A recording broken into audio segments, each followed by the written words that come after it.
Welcome back to another episode of The Conversation. I am so excited to have my friend Reverend Will with us again today. And we're really excited about this topic. It's definitely something that we're talking about a lot in our community and in the nation.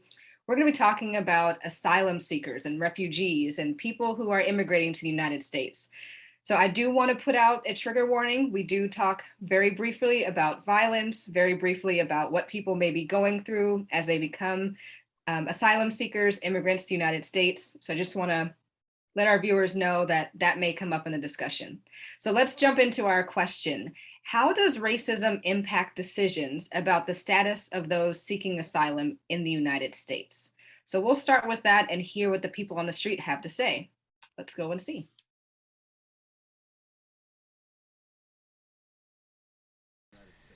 Well, asylum is a controversial issue right now, obviously, with the heavy buildup on the southern border. And I think it would be crazy to not deny that race is a factor in just about all of our institutions in this country.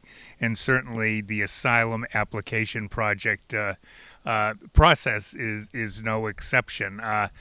I think that there are some difficult signs in that. Documentation is very, very difficult, particularly for people coming from places like Venezuela and Nicaragua.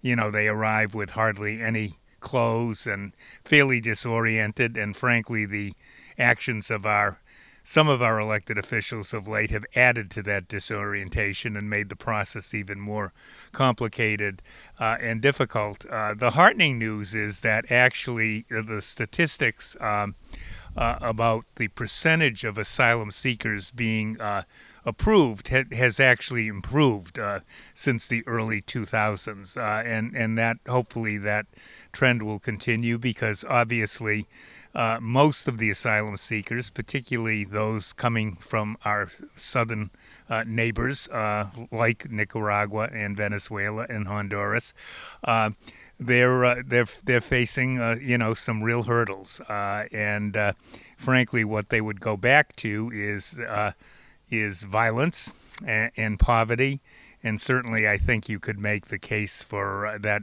violence is a form of persecution. I feel like racism does affect those seeking asylum. I'm looking at the candidate side, anyways.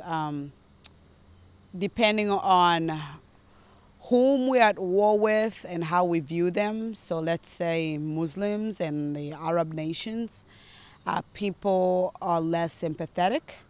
Almost sometimes I feel like they do not even see them as humans. And for those candidates, it can be very, very difficult for them to garner sympathy, also gain resources to help them in their journey. And apart from, if you do have money, yes, you can go the route of hiring a lawyer. But for asylum seekers, most of them do not have money, never mind their own possessions.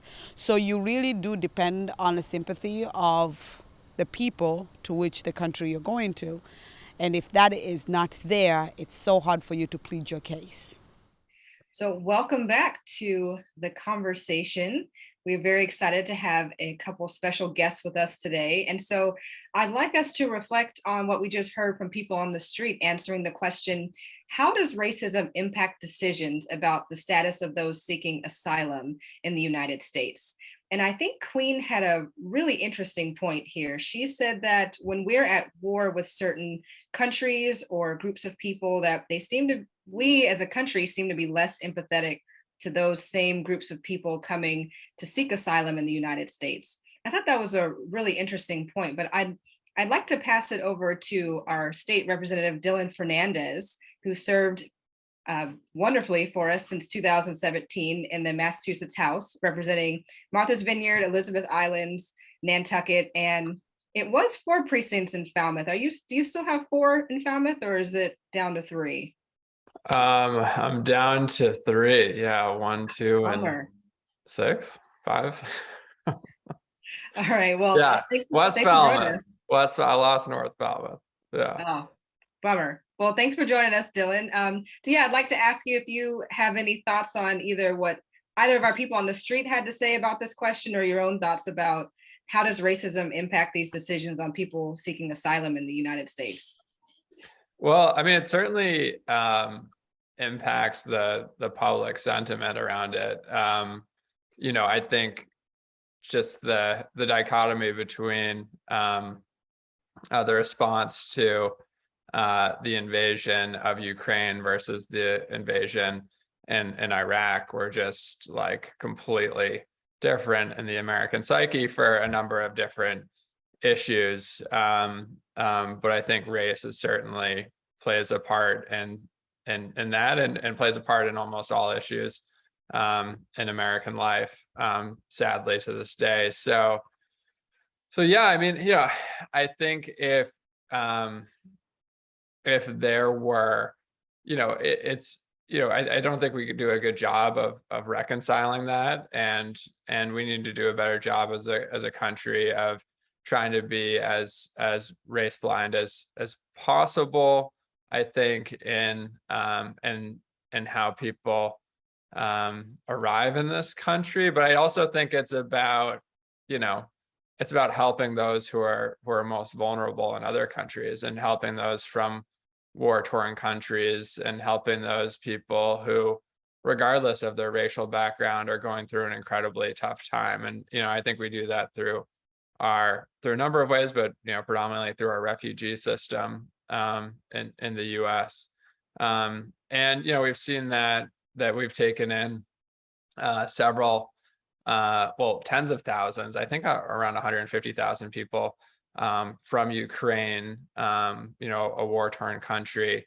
And that does kind of pale into comparison to for example, on how many people we've taken in from, say Venezuela. There's people lined up. There's over 100,000 Venezuelans lined up at the southern border, but I think the Biden administration has only taken in, or pledged to take in, around 30,000, maybe a little under.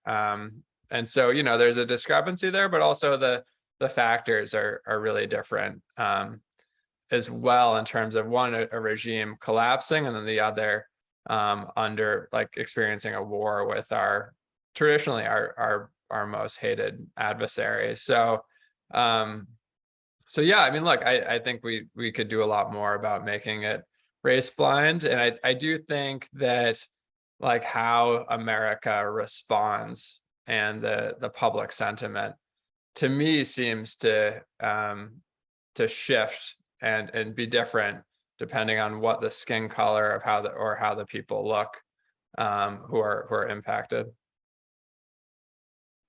Yeah, thank you for that. I'd agree. I'd like to pass it over to Emily. Emily Leung, a supervising immigration attorney at Justice Center of Southeast Massachusetts. I'm hoping you can also tell us a little bit about the work that you do with the Justice Center, in addition to answering the question or commenting on anything that Dylan or one of the people on the street had to say. Yes, thank you so much for having me. I should preface by saying I am currently ill, so apologies.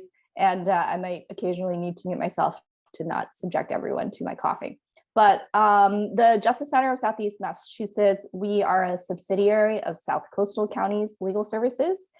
And collectively, between our 4 offices, we provide civil legal aid to low-income and indigent clients throughout all of southeastern Massachusetts, which includes Plymouth, Bristol, Barnstable, Dukes, Nantucket Islands. And our traditional areas of service are housing, family law, consumer, education, benefits, and immigration is the unit that I had. Our unit is based out of Brockton, but we do cover the entire region, including the islands, including having myself gone to Martha's Vineyard in the first days of the recent arrivals of the Venezuelans. And in terms of the services that we provide a wide range of immigration representation and consultation. We have a more heavy focus on what we traditionally call humanitarian-based immigration. So those are for individuals who may be seeking asylum, perhaps have been survivors of trafficking or domestic violence, or survivors of crime. We work with a lot of unaccompanied youths, But we do also do some family-based immigration, naturalization. We do a pretty wide range of cases, and we do our best to provide services throughout the region, although it is quite a large region and there is a lot of need in our area. So that's just a little bit about our organization. And in terms of the question, I agree with everything that Rep. Fernandes said. I think from a policy perspective and from sort of the way that the law is structured, the beginnings of our immigration law and policy do have racist underpinnings. Some of the earliest laws that were passed in the realm of immigration are, for example, the Chinese Exclusion Act, which is what it sounds like, an act to exclude the Chinese. And so from there, as policies have shifted, they have also had country-based caps. And the idea behind that is, well, we don't want so many people coming from any individual country in order to kind of have be overrun as a country with certain individuals from some populations. But obviously, when you institute country-based caps, if you have the same cap in place for Liechtenstein as you do for Brazil or China, the impact of that is that the individuals that you have coming to this country are not going to reflect sort of the broader makeup of the world. I'm not saying, it's not for me to say whether or not that is the goal of our country as for immigration policy, but I do think many of our policies were actually specifically developed in a way that have racist underpinnings, whether those were purposeful, which the Chinese Exclusion Act was, or in theory were race neutral, like country-based caps. The effect of them is racially skewed. And when it comes to asylum policy, I have seen the effect of sort of public sentiment, but also within the actual adjudication of asylum cases. Asylum officers and judges, they are just people who are also part of our country and who are subject to the same sort of overall sentiment and coverage of how other people in other countries are experiencing the harms that they are. And so if the overall sentiment that people are experiencing is that what Ukrainians are experiencing is very harmful and we should want to protect them, then it would be disingenuous to think that an asylum officer wouldn't also be affected by that general sentiment that's happening outside.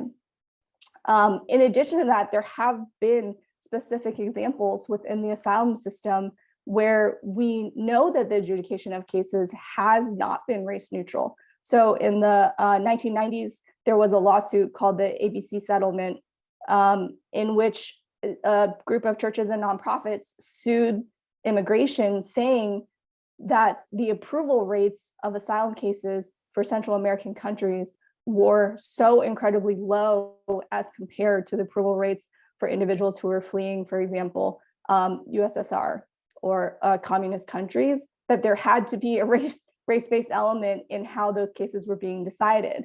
And in the settlement, they agreed to reevaluate those set of cases because the approval rate, I believe, was around 3% for all of the cases that came out of those countries at that time. So there is this history that's documented of the asylum system not being applied in a race neutral way. I unfortunately am not sure how we move away from that, but I certainly agree that it is there and it is evident, not just in the public sentiment, but also within the actual policies and how those policies have played out. That's really good history and information. Thank you, Emily. I know that both Emily and Dylan were involved with the Venezuelans who came to Martha's Vineyard or were sent to Martha's Vineyard. And I'm wondering how that compared your experience with how, maybe they were treated, or how some of the work that you had to do to work with those communities to get them resettled or get them wherever they needed to be. How did that compare to when some perhaps Ukrainian refugees came in? Because we've been talking about those two groups of people, and they're obviously very fleeing for similar reasons, but also very different reasons. And I know that the way the Venezuelans came to Martha's Vineyard was not the same way that most of the Venezuelans most of the Ukrainians have come here. But I'm just curious about if you saw any different dynamics between those two groups and the resources that you were able to provide for them and that kind of thing, or if you think that they were pretty similar. I suppose I'll take that. Yeah. I mean, there's so many different factors in this and how they came here. One is through like a government program. The other one was through like a secretive plot to like use human beings as political props. So, and, and then there were different media firestorms around the two. One a little more pronounced than the other. But like the way, like, so there's a lot to talk about on that. But, I guess the Venezuelan folks who came here, who landed in Martha's Vineyard, were met with an incredible amount of care and resources, even more so actually than, in my understanding, than the Ukrainians that have landed here. I think that's in part because of how high profile it was. Or maybe exclusively, but so they were met with more resources and support. I think from a state kind of settlement perspective, I think it was, we have like a refugee office here that works to settle kind of refugees in a more systematic way. The state administration and the local community was probably even more involved with the Venezuelan migrants just because of how they came here and how high profile it was. So, we immediately jumped into action to take care of these individuals on island and stood up beds and a place for them to stay and housing and food. And then we put them in a longer term facility on Cape Cod where they had unfettered access to immigration attorneys like Emily and others. And in that longer term, short term facility, they also had caseworkers working on long-term housing plans and the like. And now everyone's left and everyone is settled in an even more longer term solution. There's actually several people who are back on Martha's Vineyard, and a lot of people actually on Cape Cod. And I've talked to folks at the Housing Assistance Corporation who's working a lot with the Cape Cod folks, and for the folks who've settled here locally, and they're actually making sure that everyone stays in touch and doing English classes as a group, actually, for all the migrants here, so they can better assimilate and be a part of the local community. One difference is we raised $300,000 and put that in open bank accounts for all of the Venezuelan migrants, and then put direct cash deposits into their accounts. But I think it's a similar community response. I mean, our area is very welcoming to immigrants, and we have been for a while now. And so, you saw during the Ukrainian refugee, during that period, you saw the community coming together wanting to help.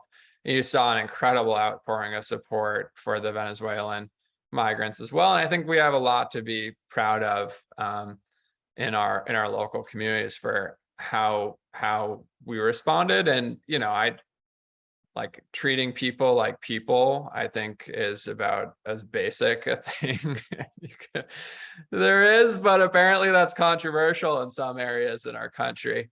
The difference is not so much how our community responded, but how other communities and less welcoming places responded. So I don't think Governor DeSantis would ever lie to Ukrainian refugees and hatch a secretive plot to abuse them and lie to them and use them as political props and send them to Martha's Vineyard and then get on to Tucker Carlson and brag about being tough on refugees or something like that. That wouldn't happen to Ukrainian refugees, and it's simply because Ukrainians look a little more like Ron DeSantis than Venezuelans do. I mean, that's really kind of what it boils down to. And we have an incredibly dark, you look at all the dark moments in American history, dark moments in world history, they come down to treating other people not like people and dehumanizing people. And that's what governors like Ron DeSantis and Greg Abbott and these red state politicians continue to do. And they get away with this, and they get applauded for this in some places in our country because of how much work has been done by the Trump administration, by the Republican Party generally, to dehumanize people, and particularly people of color, and particularly immigrants from South America and Central America. But you saw this with issues like the Muslim ban as well. Basically, non-white people. This is a political party that's been using as one of their core issues it's a tough word, dehumanizing people. And it's and look, like today or a couple of weeks ago, it was Venezuelan immigrants. A year ago or a few years ago, it was people from majority Muslim countries. And you got to ask yourself, like, who's next? Like, what religion is next? What ethnicity is next? Because if people in this country are okay completely treating one specific race of people as political props and abusing them intentionally, then we open up a door for doing that with all sorts of people from every sort of walk of life. And that's something that I think is, I mean, it's depraved, but it's also something that calls on us, people who don't think that way, to take a stand against it and speak out against it, because there needs to be, we need to put a stop to this before it becomes more nefarious and stretches to more people, and more vulnerable people of different ethnic and racial and religious backgrounds are harmed. Yeah, you make a good point. We definitely can't allow this to be normalized. Like, this was not normal. It was not how people should be treated, and we need to make sure we don't normalize that, for sure. Rev, I'm sorry I haven't passed it to you sooner, but I know you're ready to say something. So go ahead. Well, first, I just want to thank both Representative Fernandes and Emily for being with us. And I'm sorry you're not feeling well, Emily, and hopefully you will recover quickly and completely. I guess I'll pick up with what Representative Fernandes was just sharing about, it shouldn't be controversial to treat human beings with decency. We shouldn't be in a situation where we're making choices, discriminating according to what people look like or what their religion is or where they're from. That just goes against everything. It's antithetical to everything that I've been taught as a Christian, as a religious person. When Yahweh God is saying to the chosen people of Israel that they're to treat the stranger, they're supposed to welcome the stranger because they should remember that they were once aliens in their own country. They were also aliens in the country of themselves. God doesn't say, welcome the strangers, except, there are no exceptions to that. And the same is true for what Jesus said and what Jesus taught. Jesus is adamant about the need to welcome the stranger. It's among the core aspects of what I consider his manifesto, to feed the hungry, give drink to the thirsty, care for those who are sick and in prison, clothe the naked, and welcome the stranger. And again, Jesus doesn't say, welcome the stranger, except these people from Honduras or Venezuela or Nicaragua or, There are no exceptions. And so we make the exception. And yet the same people, or many of the people who claim to be Christians or claim to be people of faith, are involved in making these discriminatory decisions and treating people differently based upon where they're from and their ethnicity or their race or the color of their skin. And Emily, while you said you were hesitant to suggest that the policies or racist, the immigration policies of this country were intentionally racist. Well, I am not hesitant in saying that. They are racist and they have been racist. We need only go back to the origins of this country and the treatment of Native peoples in this country and to get an understanding of the racism that was imported here into this country. But that takes us down. I love your hat, Angie, that you're wearing today too. Yes, appreciate that very much, very much. So anyway, I could give you a sermon, and people here at St. Barnabas are probably tired of me preaching about it, and but I'm going to keep preaching about it. But I won't do another sermon now. So let me ask Emily and Dylan if I can refer to his honorable one in that way. That's preferred. I want to talk about language a little bit. All right, so we hear the term refugee, we hear the term migrant, we hear the term, some people will call folks illegal aliens, and some people will refer to folks as asylees. And so I just want to hear you talk a little bit about language and what the racism that is in that language and how that language can be coded in itself.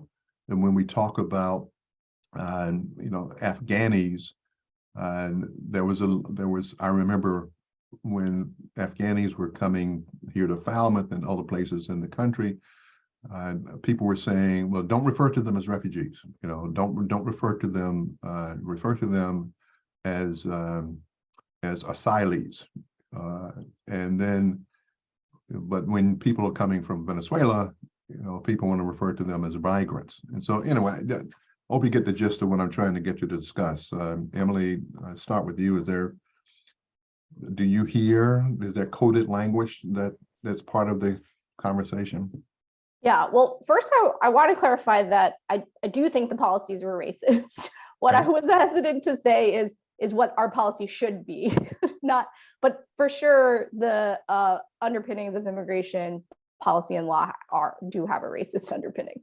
But in terms of language, yeah, of course, I think that there is very much messaging, right? Words have meaning, and the words that people choose to use to describe different groups have a basis and relationship to sort of how they feel about any particular group. And I think that my interpretation of the general public perception is that refugees are the most quote unquote deserving group.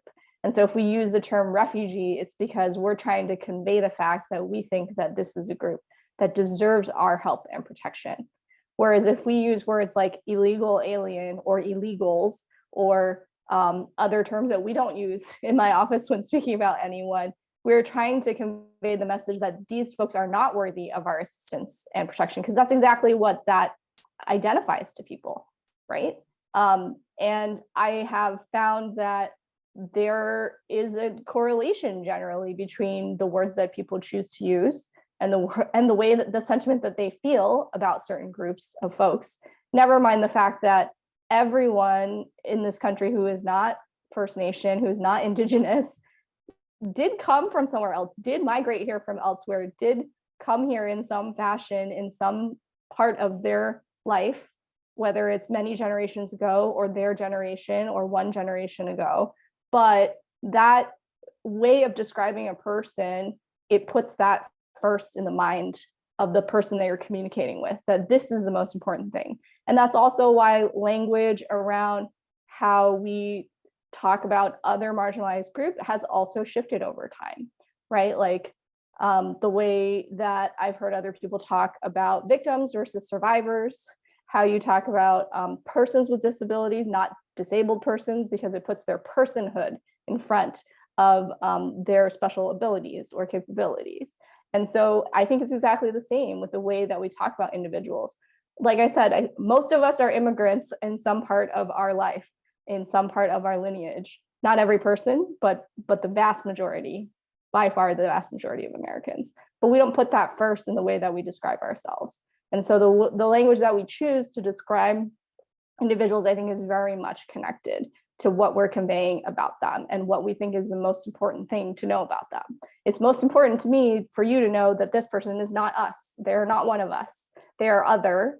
And I'm communicating that with the words that I choose.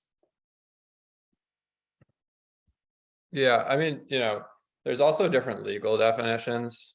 And so that's important to remember too. Like asylee, refugee, these are like legal definitions that our immigration attorney on the call can illuminate better than I can. So like how you characterize, like, the umbrella under which different groups come in is based on a designated legal status that's enshrined in law. So that's definitely like a part of it, not just a kind of messaging piece.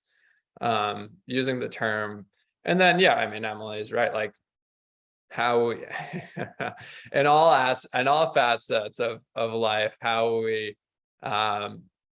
we characterize things changes over time on what is acceptable and what is not, and how language is used to disparage certain groups versus uplift them changes over time as well. But it kind of, a lot of this stuff, and Emily alluded to this, comes down to how can you most humanize people versus most dehumanize people. And so like if you're calling people an illegal alien, like that is about as that's about as dehumanizing as possible. Calling someone like an alien, of course that had a different legal definition way back. Talking to my favorite founding father, John Adams, and his like Alien and Sedition Acts, right? Like this goes back a long way in terms of legal definitions. So, but that's, but people use language depending on which side of the issue they are on around humanizing people or not. And so what I did, look, I think there's like this, part of this Venezuelan migrant issue was, of course, like getting people settled as comfortably as possible and as humanely as possible and with the dignity and respect that everyone deserves. But I also thought it required a political response. And so I did close to like 100 TV interviews and, I don't even know how many other interviews. I actually have one again on a follow-up in just, 20 minutes from now, well, 10 minutes from now. Where I made sure on every single program that I talked about these people as people, and talked about how they were families, how their children as young as 4. And I shared some of their personal stories about their journey here. Some of them walked over 60 to 70 days through several countries, followed by gang violence, and were robbed along the way, beaten along the way, just to get here in the first place, only to be used and lied to, and used as political props. So, for me, and I think it's really important for everyone to really just shed light on the human story of the people who come here. And I think that hopefully elicits some basic human compassion, even from those who might disagree with you on some of the issues around immigration. I'm so grateful for how the people of Martha's Vineyard responded when our neighbors from south of our border arrived here. even though it's surreptitious and secretive and a political scheme and all those things. The outpouring that and the respect for their humanity is something that really touched me. And I know that exists in other parts of our country as well. And yet there's so many folks in our country, within our borders, who don't want to recognize the humanity of these individuals. Who among us would not do the very same thing if our lives were threatened, the lives of our husbands, our wives, our partners were threatened, if we were subject to rape and to torture and other forms of physical violence, starving because of the climate crisis, and not able to feed our families. Who among us would not search out some other place where we could be safe, where we could have food, where we could have a life that is life-giving and nurtures ourselves and those we care about? So I don't understand. I do understand it. To me, it is the racism that is in this country that causes so many people's hearts to turn against, particularly people who are Black and brown, who are seeking the very things that we have in this country and that we take for granted. And I wonder, people say, oh, Will, you just liberal and you just want to have open borders and, just let any and everybody come to this country that wants to come. Well, you know what? I will admit, that is exactly what I want. And I want it because this country can accommodate it. We have enough land in this country. We have enough ingenuity in this country. We have enough resources of all sorts in this country to accommodate any and everybody that wants to come into this country to make a living. Many of whom want to do the jobs that other folks in this country don't want to do. And we want to build our economy on their backs the same way we built the economy of this country on the backs of the enslaved people 300 years ago. So again, I'm getting off into a rant and a sermon, but I just ask either one of you, and including you, Angie, if you want to say amen to any of that or challenge any of what I've said. I'm not sure if it'll make it in the final recording, but I was definitely snapping along with that sermon, Rev. And I so much appreciate your passion that you always bring to these conversations and your thoughts. And we can accommodate all of these people who want to come here. There's also the flip side of that, of what about the people who are here that we're not taking care of, and and striking that balance. And I feel like that could be a whole nother conversation about how do we take care of the people here that we're ignoring. Because I do think we've talked about a little bit on the show about how being a person of color from the US is a different experience than people of color who come from other places. So yes, they're still discriminated against in the same way. Someone doesn't, stop you on the street and ask, are you American or are you African before I say something racist to you? That doesn't happen. But at the same time, people's experiences are generally different because often people from other countries are seen as exotic and interesting, and they bring something different, as opposed to the Black people who are here, like, oh, well, you're part of this lineage that we don't generally care about. So I do feel like there is a balance that can be had, but I don't disagree that if we wanted to, we have the wealth, we have the space, we have everything you mentioned, but we also have a capitalistic society that doesn't necessarily allow for us to do all the things that we say we want to do. I think I might have just dug us a little bit further into this rabbit hole, and I'm not sure that's where we want to go. Well, we'll do it if we can figure out a way to make money off of it. There'll be some ingenuity that comes along with finding a way to do it. I mean, I think about all the shopping centers, the empty shopping centers, the empty hotels, the empty buildings in this country that could house people. And anyway, I know, Dylan, you're going to have to leave us shortly. Let me give you a chance to offer whatever response, if any, you want to make to what's on the floor. Yeah, I mean, look, Massachusetts would be losing population if it wasn't for immigration. And like we need immigration to just have a stable population here. I mean, look, you know, we also have a profound housing crisis. Like and a lot of that is due to liberal NIMBYism. Like that's really the predominant factor on us not being able to build the enough housing for the people who are just here to begin with is a lot of liberal NIMBYism. And so that makes us a less welcoming community, even though it's a very liberal community.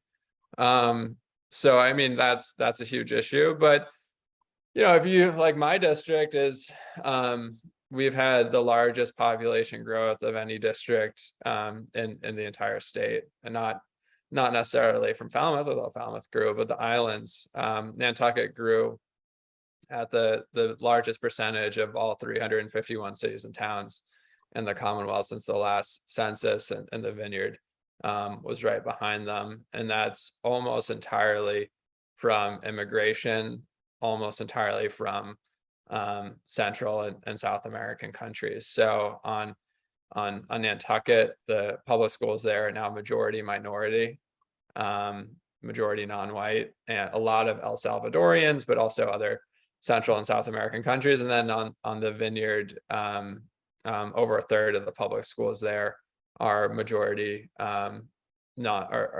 over a third are non-white students.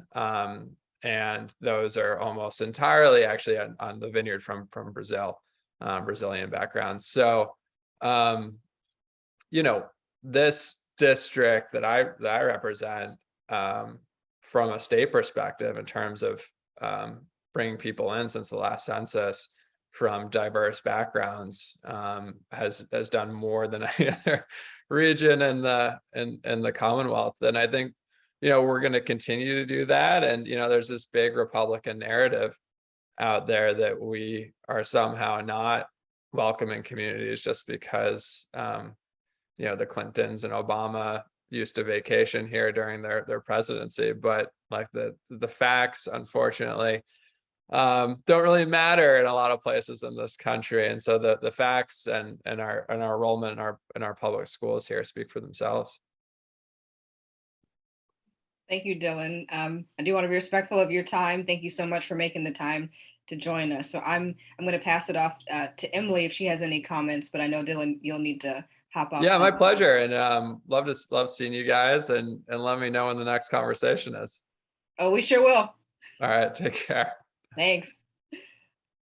So I want to pass it to you, Emily, if you have any follow-up comments on that. Yeah, I mean, that is a big I know that was a lot. No, but I was thinking about what you were saying, Pastor, Reverend. I'm very bad with church monikers. Well, try Will. Okay, Will. Yeah, That just doesn't feel sufficiently respectful. That's my name. It can't be more respectful than that. Fair enough. And I was thinking exactly about this issue of the narrative and in fairness, reality in the US of this scarcity, you know, resource scarcity that we've created because it doesn't work under a capitalistic society. The housing crisis exists not because we couldn't build more housing, but because of many of the issues that Fernandes was talking about, and because, you know, how do we make it profitable for people to build low-income housing, build different types of housing that are more affordable in different areas. But I think that resource scarcity goes hand in hand with sort of the racism and with immigration policy, because we blame this resource scarcity very frequently on immigrants, even though immigrants don't actually receive or qualify for state and federal benefits, even though they can't access federal housing. And I know there's not sufficient federal subsidized housing. And so I think those two work very much in concert. The fact that we've, you know, in some ways created this scarcity. And I think to your point, Andre, it is always going to raise this question of like, well, if we're not taking care of people at home, how can we take care of other people? And my response is like, yeah, we should do that. But we as a country, we are very wealthy. And the biggest issue is the distribution of that wealth is very, very uneven. And the provision of basic resources and what we have a nation have decided is the floor of where is acceptable for our citizens to live at is just far too low. If we look at all of the rest of the industrialized nations that are in a similar sort of state of democracy that we are in and have the strength of economy that we have, they have accepted a much higher floor for their citizens than we have. Public education, higher education, housing, healthcare, those are all things that are provided in the majority of countries that are in our echelon in terms of like economy and democracy. And we don't offer those things. And we chose to not offer them, but we could choose differently. I mean, just thinking about this debt forgiveness for student debt that is now being held up through lawsuits by several states. What is the argument for that? That we want people to be in debt so they cannot move forward in their lives, so they cannot contribute more to our economy. This is now also, sorry, going way off on a tangent as well. Go, keep going. But all these things are very much intertwined in my mind. And, you know, it's going to take a very big shift for us as a nation to decide that it is important that we think that in this country, at a minimum, people should have a bed to sleep in, they should have basic health care, they should have access to education. And once we do that, then no one can have any complaints about we don't have the ability to have other people come to this country. Not to mention that statistically, immigrants contribute substantially to the economy and take away very little because many of them can't actually access many of those benefits. So, you know, I think that we are preventing ourselves from making better policy because we are wrapped up in these narratives in which people who are most inclined to keep everybody down, to not push more for their own rights, are then pushing off their complaints onto other groups, whether or not that's warranted.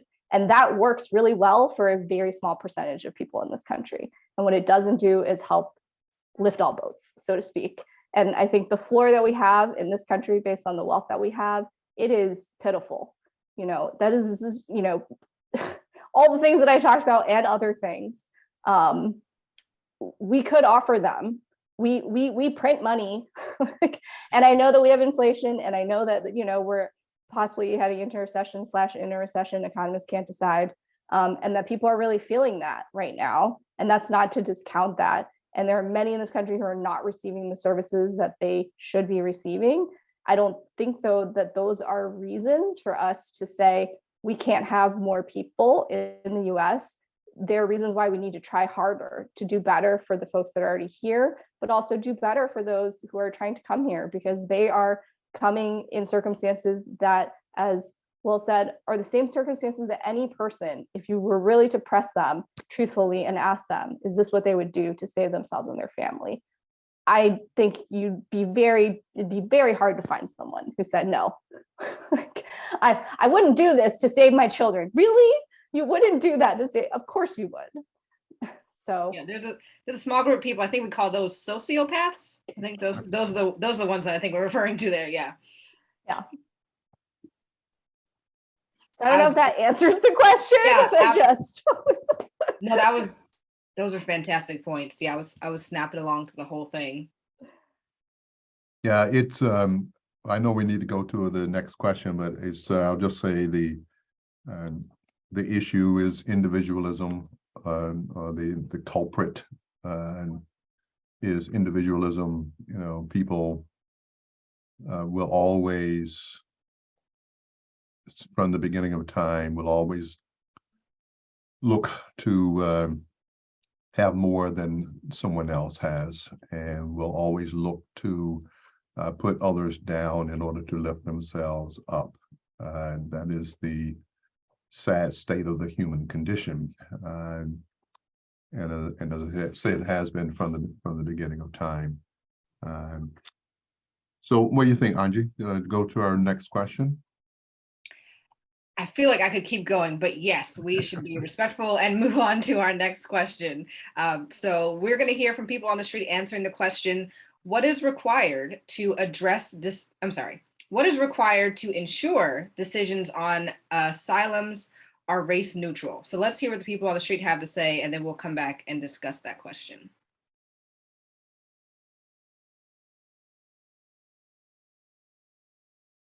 Well, this is almost going to sound like an old saw because it's said so much, and we've made such little progress. Is that we need comprehensive immigration reform. I did refugee resettlement in the 80s and then again in the early 2000s, and it's amazing to me that a subject which Ted Kennedy and George Bush can agree on actually was not able to be enacted into law. The system is broken. It's become, unfortunately, very partisan, and it never was.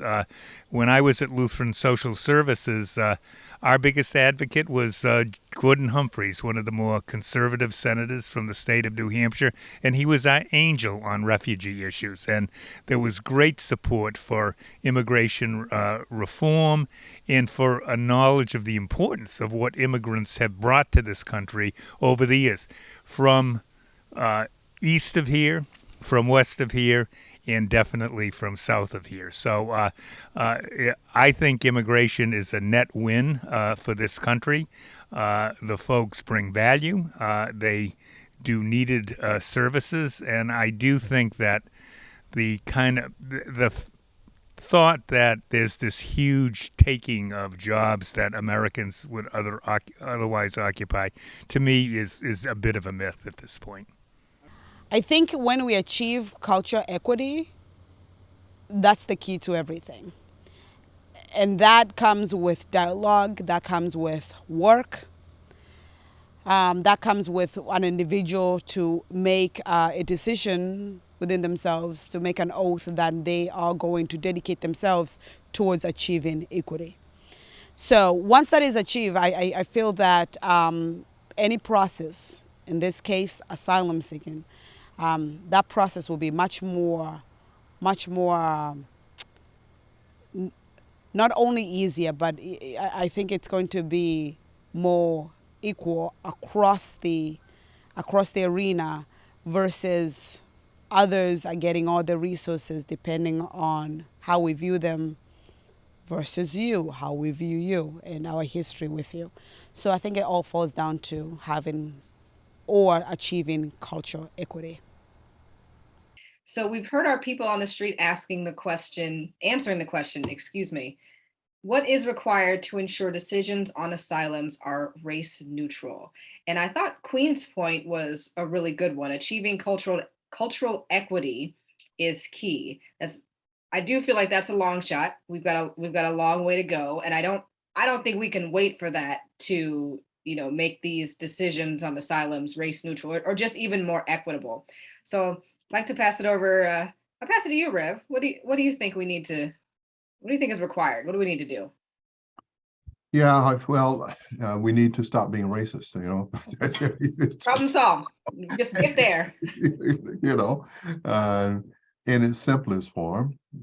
And like so many things, it has to do with a change of people's hearts, right? And when, Representative Fernandes was talking about the importance of treating people decently, right? Of recognizing the humanity of individuals. And just before we went to hear the responses from Queen and David, Emily was talking about, we were talking about individualism and what is it that allows people or causes people to want to keep their thumb on, these are my words, not your words, Emily, but keep their thumb on other people, to keep other people down and to discriminate against other people. And it's because we don't see the humanity, the full humanity in one another.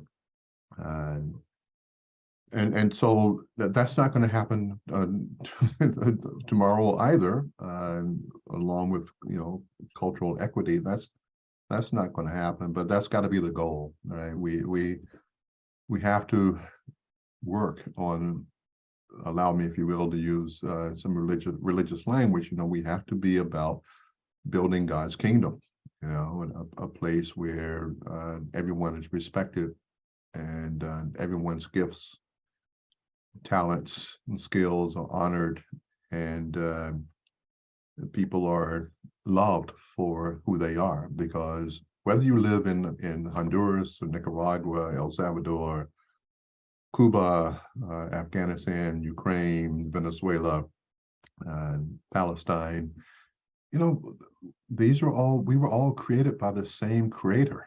We're the same creator. And although we look differently and we sound differently, speaking different languages and what have you, and all, it is blood, the same blood that runs through our bodies. And we just have a hard time acknowledging that and recognizing that in one another. So if we could do that, we could solve a lot of problems, including eliminating the racism that's part of our immigration system. But I'll ask Emily, what your thoughts are on that. What do we need to do? I very much liked your answer, Robin. We just need to stop being racist, and then there will be racism in the system. I think in some ways that is the ultimate answer, right? Because anytime you have individual decision makers, then the bias that individual decision makers have will always be part of the system. What we can do is try and remove some of the systemic things that contribute to racist decision making. Excuse me. So one example of that I can think of is within the asylum. This is a very nitty gritty example, but within the asylum system, there is a very strong reliance on these country condition reports that are created by the Department of State. The Department of State is a political entity, and so the way that those reports are written can be impacted or affected by our sort of foreign relationships with other countries.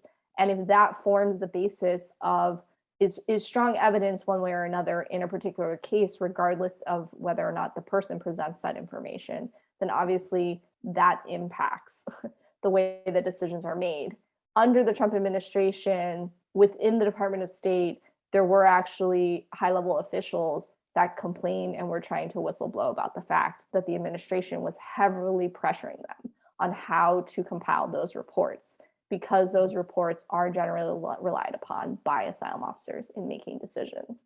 So that's an example of something systemic within the system of asylum adjudication itself that could be changed to help with sort of moving towards more race-neutral decision-making.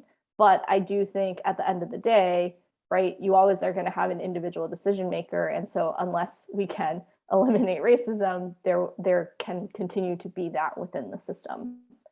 So that's an example of more of like a more small policy change that could be made, is having a different division, having someone who's not as prone to sort of political pressure or political whims prepare reports like those, or to not have the Department of State be the entity that the asylum office relies on. It's not the only thing they rely on, and certainly we have cases where we're able to demonstrate that what those reports say are not sort of our client's experience, but that's for folks who have the benefit of having an attorney who knows that system and is like working very much in concert against any sort of negative information that's out there. How about you? Oh, what do you think needs to be done? Well, I'm going to piggyback off Emily and say we need to remove the politics out of this. I know I say that as somebody who is somewhat of a local politician, but there are just some things that politics should not be in.